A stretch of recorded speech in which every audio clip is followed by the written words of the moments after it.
Hey guys, today you're going to work with volume. So we've did this before when we were working with fractions. I'm not going to make you do it with fractions.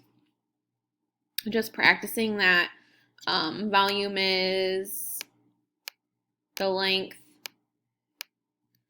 times the width times the height of a prism.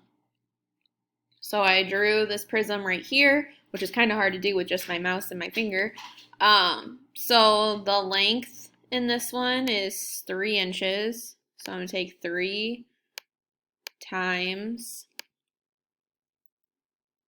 my width is 5 times 5, and then my height is 12. Whoops. So I'm going to multiply those all together and get my answer. I'm going to do 12. I'm going to switch a color so I don't confuse you. I'm going to do 12 times 5. I know that's 60. And then I'm going to multiply it by my 3. I just brought it all down. Because then I know 3 times 6 is 18. Add a 0, 180. Now my label was inches, so I have to have inches, and then that little 3. So inches cubed. When you're writing your answers, if you just type it like this, because I know you can't make it small, that's fine. If you just do inches 3, I'll understand what you mean.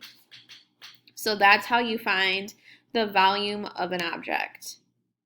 Pretty simple, pretty easy today too. So just remember it's length times width times height, and I even put it right here. Volume is length times width times height in this post. So you should have that, and there should be no issues. I think there's only 4 problems.